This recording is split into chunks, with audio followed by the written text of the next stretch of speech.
Hi hello வணக்கம் welcome to food tasty. நான் உங்கள் ஷெஃப் மால்குடி கவிதா. இன்றைக்கி ஃபுட் டேஸ்டியில் டேஸ்டியான டிஷ் என்ன அப்படின்னு பார்த்தீங்கன்னா ஒரு நான் வெஜிடேரியன் தான் பார்க்க போகிறோம். என்ன அப்படின்னு பார்த்தீங்கன்னா மட்டனில் ஒரு சுக்கா வறுவல் தான் பார்க்க போகிறோம்.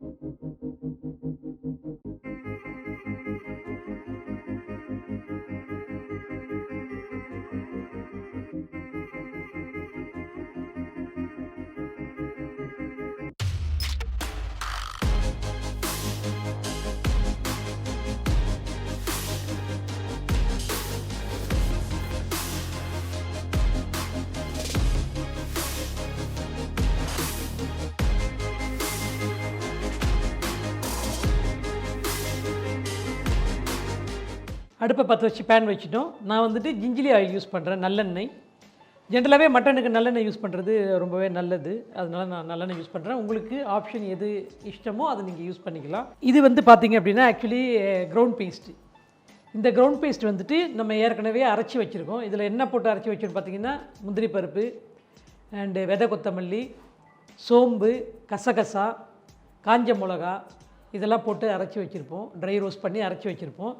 இந்த மசாலா கிரவுண்ட் மசாலா பற்றின டீட்டெயில்ஸ் நீங்கள் தெரிஞ்சுக்கணும் அப்படின்னா நம்ம ஃபுட் டேஸ்டியில் பிஞ்சு பலா பெப்பர் சாப்ஸ்னு ஒரு ரெசிபி இருக்கும். அந்த ரெசிப்பியில் பார்த்திங்கன்னா இதே கிரவுண்ட் பேஸ்ட்டு அதில் அரைச்சிருப்போம். அதை பார்த்திங்கனாலே உங்களுக்கு தெரியும். அரைச்சதே ரிப்பீட்டடாக காட்ட வேணான்றதுக்காக நான் உங்களுக்கு அந்த லிங்க் வந்துட்டு சொல்கிறேன். பிஞ்சு பலா பெப்பர் சாப்ஸில் போய் பார்த்திங்க அப்படின்னா கிரவுண்ட் பேஸ்ட் என்னவோ அதே கிரவுண்ட் பேஸ்ட் தான் எடுத்துருக்கோம் இதில். இப்போ நம்ம வந்துட்டு கொஞ்சம் கறி லீஃப் மட்டும் இதில் போடுறோம். சின்ன வெங்காயம் இந்த மாதிரி ஸ்லைஸ் பண்ணது யூஸ் பண்ணிக்கலாம். ஒரு 150 கிராம் சின்ன வெங்காயம் யூஸ் பண்ணிக்கோங்க. ஆனியன் நல்லா ரோஸ்ட் ஆகட்டும். நல்லெண்ணெய், சின்ன வெங்காயம் இதெல்லாம் வந்துட்டு இந்த மட்டன் மீட்டுக்கு கூடுதல் டேஸ்ட்டு கொடுக்கும். ஸோ அதனால் நான் சின்ன வெங்காயம் யூஸ் பண்ணுறேன். உங்களுக்கு சின்ன வெங்காயம் பீல் பண்ணுறது சிரமமாகவோ இல்லை அந்த மாதிரி இருந்தது அப்படின்னா நீங்கள் பல்லாரி ஆனியன் கூட நீங்கள் வந்துட்டு யூஸ் பண்ணிக்கலாம் பெரிய சைஸில். Your wish. நான் டேஸ்டியாக ஒரு விஷயத்தை எப்படி கொடுக்கணுமோ, ட்ரெடிஷ்னலாக எப்படி கொடுக்கணுமோ அந்த இதுக்காக நான் என்ன எக்ஸாக்டோ அதை நான் யூஸ் பண்ணுறேன். உங்களுக்கு அவைலபிலிட்டி வீட்டில் என்ன இருக்குதோ அதை பயன்படுத்தி நீங்கள் பண்ணிக்கோங்க. இதில் ஒரு 2-3 காஞ்ச மிளகா வந்து 1/2 கிள்ளி போட்டுக்கோங்க. இப்போது கார்லிக், பீல்டு கார்லிக் கொஞ்சம் போட்டுக்கோங்க. உங்களுக்கு நிறையா வேணும்னா அதுக்கு தகுந்த மாதிரி போட்டுக்கோங்க. நான் வந்து ஒரு 5 பெரிய கார்லிக்கை கட் பண்ணி போட்டிருக்கேன். கட்ரி கார்லிக் கிடச்சிச்சின்னு போட்டிங்கன்னா சின்ன பூண்டு முழுசாக போட்டிங்கன்னா அது இன்னும் ரொம்ப நல்லாயிருக்கும். ஆனியன் நல்லா ப்ரௌன் ஆகிடுச்சு. இப்போ நம்ம வந்துட்டு இது கூட ஒரே ஒரு டேபிள் ஸ்பூன் வந்துட்டு ஜிஞ்சர் கார்லிக் பேஸ்ட் போட்டுக்கலாம்.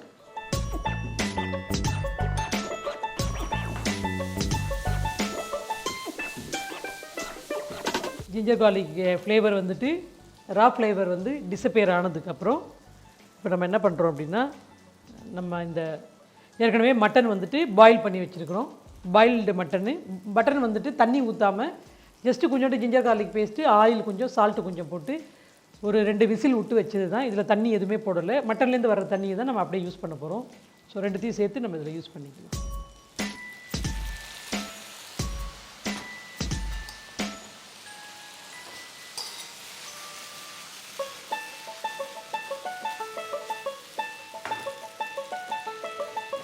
ஏற்கனவே கிரவுண்ட் பேஸ்ட் அரைச்சி வச்சுருந்தோம் இல்லையா, அந்த கிரவுண்ட் பேஸ்ட்டு போட்டுக்குவோம்.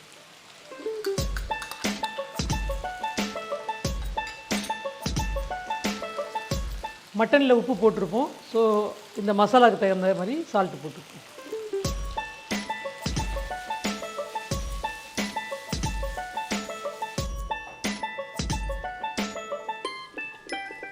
மசாலா நல்லா பைண்ட் ஆகி நல்லா ஃபுல்லாக பிளெண்ட் ஆகி அந்த அரோமா இது எல்லாமே வந்து மீட்டில் ஃபுல்லாக அப்சர்வ் ஆகிக்கும்.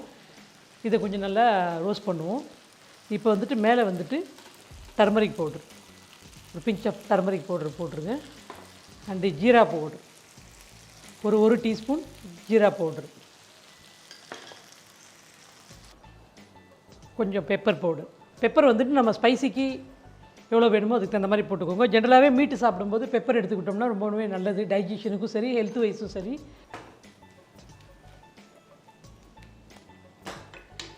இப்போ வந்துட்டு கொத்தமல்லி கொஞ்சம் கடைசியாக தூவிக்கலாம். மட்டன் சுக்கா தயார். இப்போ நம்ம வேறு ஒரு பவுலில் மாற்றிக்கலாமா?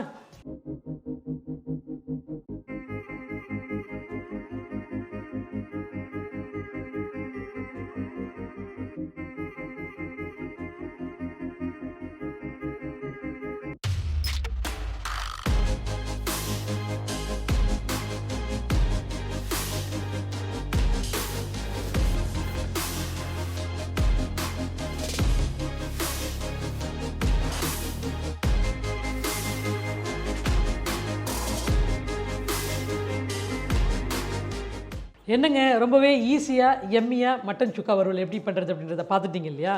கண்டிப்பாக இந்த பேட்டர்னில் நீங்களும் ட்ரை பண்ணி பாருங்கள். ட்ரை பண்ணி பார்த்துட்டு உங்களுக்கு எப்படி வந்தது அப்படின்றத மறக்காமல் கமெண்ட் பாக்ஸில் மென்ஷன் பண்ணுங்கள்.